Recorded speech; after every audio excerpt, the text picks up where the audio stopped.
دجال پیدا ہو چکا ہے اور وہ کسی جگہ پہ چھپا ہوا ہے. دجال ایک پرسنالٹی ہوگا.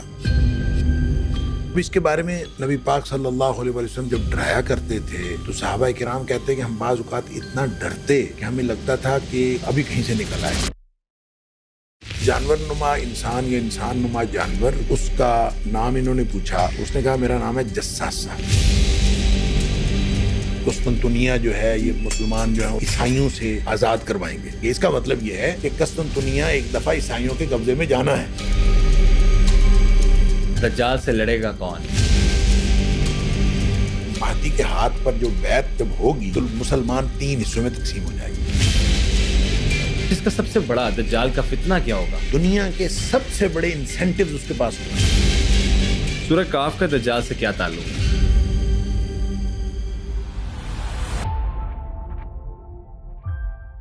السلام علیکم، آپ دیکھ رہے ہیں دی بلو ٹوتھ ڈیجیٹل اور میں ہوں آپ کا ہوسٹ عبدالحی صدیق. اور ہمیشہ کی طرح آج بڑے اسپیشل گیسٹ کے ساتھ آپ کی خدمت میں حاضر ہوئے ہیں.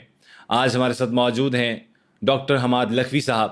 ڈاکٹر صاحب کا جو ہے ایک علم اور نالج کی اگر بات کریں تو آپ تمام لوگ جانتے ہیں کہ کس طرح سے وہ احادیث کی روشنی میں اور قرآن کی روشنی میں آپ لوگوں کو جو حالات حاضرہ ہے اس کے بارے میں آگاہ کرتے ہیں. اور ساتھ ہی ساتھ مختلف ایسے پہلو جو آج کل بہت زیادہ ہمارے سوشل میڈیا پر وائرلٹی کا سبب بنتے ہیں ان میں بھی ان کی بہت اچھی گرپ ہے. آج ہم دجال کے ٹاپک کو کور کریں گے اور ساتھ الومناتی کو بھی کور کریں گے کہ یہ کیا چیزیں ہیں. اس کے ساتھ ساتھ مختلف اس طرح کے پہلو بھی ڈسکس کریں گے آج کے اس پوڈ کاسٹ میں جو آپ کے لیے نئے ہونے والے ہیں. تو اسی کے ساتھ شروع کرتے ہیں. سر السلام علیکم ڈاکٹر صاحب، بہت شکریہ آپ کے وقت. السلام ورحمۃ اللہ وبرکاتہ. ڈاکٹر صاحب کیسی طبیعت آپ؟ جی اللہ کا شکر الحمدللہ. ڈاکٹر صاحب مجھے بتائیے گا دجال کہاں سے نکلے گا؟ اور بہت سی من گھڑت کہانیاں ہمیں سننے کو ملتی ہیں مختلف سوشل میڈیا پلیٹ فارمز پہ، لیکن احادیث کی روشنی میں اور قرآن کی روشنی میں ذرا لوگوں کو ایکسپلین کریے گا. بسم اللہ الرحمن الرحیم. دیکھیں دجال دجل سے ہے جس کا معنی ہے فریب دینا، ٹھیک، یا دھوکہ دینا. تو دجال جو ہوگا یہ فعال کے وزن پہ یہ بہت مبالغے کا صیغہ ہے، بہت بڑا دھوکے باز ہوگا. صحیح. تو وہ دھوکے باز کوئی چیز ہوگا یا پرسنالٹی ہوگا، یہ لوگوں میں اختلاف ہے. صحیح. اور لوگ یہ نہیں سمجھتے کہ جو دجال ہے وہ کسی چیز کا نام نہیں ہے، وہ ایک پرسنالٹی کا نام ہے. ٹھیک. اور نبی کریم صلی اللہ علیہ وآلہ وسلم نے جو کچھ ہمیں دجال کے بارے میں بتایا ہے اس میں سب سے اہم بات یہ ہے کہ دجال روئے زمین کا اور تاریخ انسانی کا سب سے بڑا فتنہ ہوگا. بالکل ٹھیک. جب سب سے بڑا فتنہ ہے تو فتنہ ہوتا ہی ایسا ہے جس کی جو کنفیوزنگ ہو اور جو سمجھ میں نہ آنے والا ہو. بہتر. جیسا کہ نبی پاک صلی اللہ علیہ وآلہ وسلم نے دیگر احادیث کے اندر مثلاً آپ نے فرمایا بادروا بالاعمال فتنا کقطع اللیل المظلم، اندھیری رات کی طرح چھا جانے والے فتنے آنے سے پہلے پہلے عمل کر لیں. ٹھیک. اس کا مطلب ہے جو فتنہ آتا ہے نا تو پھر وہ کنفیوز کر کے رکھ دیتا ہے، ابہام اور پیچیدگی پیدا کرتا ہے. جیسے اندھیری رات کے اندر کچھ نہیں نظر آتا، فتنوں میں بھی کچھ نہیں نظر آتا. صحیح. تو دجال جو ہے وہ اسی طرح کا ایک فتنہ ہوگا. اب اس کے بارے میں نبی پاک صلی اللہ علیہ وسلم جب ڈرایا کرتے تھے اور آپ گفتگو فرمایا کرتے تھے تو صحابہ کرام کہتے ہیں کہ ہم بعض اوقات اتنا ڈرتے کہ ہمیں لگتا تھا کہ ابھی کسی جگہ سے نا جھاڑیوں سے برآمد ہو جائے گا، اچھا، ابھی کہیں سے نکل آئے گا. اس قدر نبی پاک صلی اللہ علیہ وسلم اس کے فتنے سے ڈراتے تھے. تو باقی جو ہے اس کے بارے میں ایک کنفیوژن، ابن سیاد نام کا ایک شخص تھا نبی پاک صلی اللہ علیہ وسلم کے دور میں، وہ بھی ایک کوئی کہہ لیجئے کہ نارمل فرد نہیں تھا اور تھوڑا اب نارمل تھا اور اس کو مختلف چیزیں جو ہیں وہ اب نارمل کرتا تھا. تو اس کے بارے میں بعض لوگوں کو خیال ہوا کہ یہ دجال تو نہیں ہے. اچھا. اور اس کے بارے میں پھر حدیث کے اندر آتا ہے کہ نبی کریم صلی اللہ علیہ وسلم نے خود بھی اس کو ایک دفعہ ٹیسٹ کیا. اچھا. تو آپ نے اس کو کوئی سوال کیا کہ بتاؤ میرے ذہن میں کیا ہے، تو اس نے سوچا اور سوچ کے کہتا ہے دخ. تو نبی کریم صلی اللہ علیہ وسلم فرمایا کہ تو اس سے بڑھ کر کوئی بات بتا نہیں سکتا، تیری لمٹس یہی ہیں. ٹھیک ہے. تو وہ کیا تھا کہ نبی پاک صلی اللہ علیہ وسلم فرماتے میں نے دخان سوچا تھا. دخان کا مطلب دھواں. تو میں نے دھواں سوچا تھا. وہ کہنے کی کوشش کر رہا تھا، اس کو گویا کچھ نہ کچھ انڈیکیشن تھی، مطلب وہ علم کہیں نہ کہیں اس کے کہیں نہ کہیں کچھ نہ تھا، کچھ نہ کچھ تو تھا.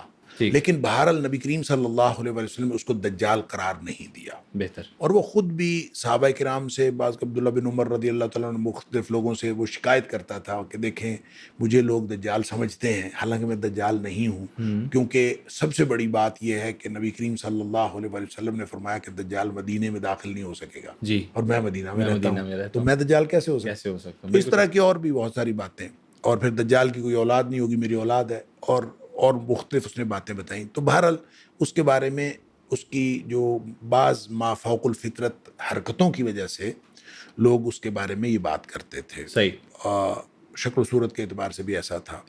تو یہ گویا ہر دور میں کوئی نہ کوئی کنفیوژن کریٹ ہوتا رہا ہے. اور جب ہم دیکھتے ہیں تمیم داری کی حدیث کو، جی، کہ جو انہوں نے نبی کریم صلی اللہ علیہ وسلم کے پاس آ کے بتائی، اور جو اس کی تفصیل ہے، اس میں ہمیں یوں لگتا ہے کہ دجال پیدا ہو چکا ہے، ٹھیک ہے، اور وہ کسی جگہ پہ چھپا ہوا ہے، اور وہ اس کا ظہور ہوگا. ٹھیک ہے، کیونکہ جب نبی کریم صلی اللہ علیہ وسلم کو تمیم داری بتا رہے تھے تو انہوں نے کہا ہم دیکھ کے آئے ہیں، ہم اچھا، خود دیکھ کے آئے ہیں کہ ہماری کشتی جو ہے وہ اس طرح سے سمندر کے اندر وہ بھٹک گئی، اور ہم کو ایک مہینہ بھر کی مسافت کرتے رہے، اور پتہ نہیں کس جگہ جا کے جزیرے پہ لگی، تو ہم نے جا کے اتر کے دیکھا تو ایک انسان نما جانور یا جانور نما انسان صحیح، وہ ہمیں ملا، جس کے چہرے کے اوپر اور پورے جسم کے اوپر بہت زیادہ بال تھے، اور اس نے ہمیں گائیڈ کیا، اور ہم اس کے پیچھے پیچھے چل دیے. تو وہ ہمیں لے کے گیا، اور ایک شخص جو ہے وہاں پہ جکڑا ہوا تھا، اور اس جکڑے ہوئے شخص کے پاس یہ گئے، اور اس کے ساتھ جا کے گفتگو ہوئی، اور اس نے کہا میں دجال ہوں، اور پھر اس نے ان سے سوالات کیے. مثال کے طور پر اس جو نشانیاں نبی کریم صلی اللہ علیہ جی، وسلم فرمایا کہ بعض جو فلسطین کے باغات ہیں ان کے پھل وغیرہ کی بات ہے کہ ان کے باغات پھل دینا بند کر دیے ہیں ٹھیک ہے، یا ابھی پھل دے رہے ہیں. پھر اسی طرح جو بحیرہ تبریہ ہے اس کا پانی ابھی تک ہے نہیں ہے، تو گلیلی وہ جس کو کہتے ہیں. نشانیاں ویسے ہیں کیا ڈاکٹر صاحب؟ تو وہ یہی نشانیاں ہیں کہ نبی کریم صلی اللہ علیہ وسلم نے فرمایا کہ جب وہ پانی خشک ہو جائے گا، اور وہ فلاں باغ جو کسان کا باغ غالباً اس کے نام آتا ہے، کہ وہ باغ پھل دینا بند کر دے گا. صحیح، تو اب تبریہ جو ہے اس کا پانی آہستہ آہستہ کہتے ہیں خشک ہو رہا ہے، کم ہو رہا ہے. اب وہ کب ختم ہوگا اب یہ اللہ کو تعالیٰ کو معلوم ہے، پتہ ہے، اللہ کو معلوم ہے. اور کس طرح سے اور بھی نشانیاں آتی ہیں. تو اس نے وہ نشانیاں پوچھی، تو وہ تمیم داری کہتے ہیں، ہم نے کہا کہ وہ تو ابھی تک ہے، کوئی مسئلہ نہیں. تو اس نے پھر یعنی گویا وہ انتظار کر رہا تھا اس بات کا کہ وہ ختم ہوں گی، یہ نشانیاں پوری ہوں گی، تو پھر میں یہاں سے نکلوں. صحیح، تو بہرحال اس کے بعد یہ لوگ آ گئے. اس جانور نما انسان یا انسان نما جانور کا جو معاملہ ہے وہ بھی بڑا عجیب و غریب ہے. اس کا نام انہوں نے پوچھا تو اس نے کہا میرا نام ہے جساسہ. جساسہ، ٹھیک ہے، اب دیکھیں جساسہ جو ہے یہ جاسوسی سے ہے، تو گویا کوئی انٹرنیشنل جاسوسی کا نظام ہے، اور وہ دجالی نظام ہے، اور وہ دجالی نظام ہے. اور وہ نظام ایسا ہے، اس میں ایک بات یہ بھی بہت امپورٹنٹ ہے کہ وہ سمندری مقام ہے، ٹھیک ہے، سمندر کی جگہ ہے. اب وہ سمندر کی جگہ ہم نے جو فی زمانہ ہمیں جو بتایا جاتا ہے کہ ایک برمودا ٹرائنگل ہے، جی، وہ ایک ورلڈ مسٹری ہے، ٹھیک ہے، اور ہمیں کہا جاتا ہے کہ وہ ایک مسٹری ہے، اور اس کی طرف کسی نے جانا نہیں ہے. جہاں جو جاتا ہے، جو شپس جاتا ہے جاتے ہیں، وہ جہاز جاتے ہیں، وہ غائب ہو جاتے ہیں. غائب ہو جاتے، اس کے بعد کبھی نہیں آتے. اسی طرح سے جب آپ یہ تو یعنی امریکہ کی اس طرف ہے، تو اگر آپ بحر الکاہل میں چلے جائیں ٹھیک ہے، تو دوسری طرف، جی، تو وہاں ایک مقام ہے، وہ بھی ایک مسٹری، ورڈ مسٹری ہے، جس کو سٹینک ویوز کہتے ہیں. جی، اب دیکھیں دونوں امریکہ کے اس طرف برمودا ٹرائنگل ہے، ٹرائنگل ہے اور اس طرف جو ہے ویوز سٹینک ہیں. ویوز ہے. وہ بھی مسٹری ہے، یہ بھی مسٹری ہے. اب ہو سکتا ہے وہ دونوں میں سے کسی ایک جگہ دجال جو ہے وہ موجود ہو، صحیح، اور دجال کے ساتھ ان کا کریکشن بھی ہو. جساسہ جو جاسوسی کا نظام ہے، اور اس میں قرآن نے جو سورہ مائدہ کے اندر ایک بات یہودیوں کے بارے میں خاص طور پر کہی ہے کہ یہ سماعون للکذب اکالون للسحت، یہ قرآن نے ان کے بارے میں ایک اصطلاح استعمال کی. صحیح، سماعون للکذب کا مطلب بہت زیادہ سننے والے جھوٹ کے، ٹھیک ہے، یعنی اس کو آپ کہہ سکتے ہیں جھوٹ کے رسیا یا جھوٹی خبریں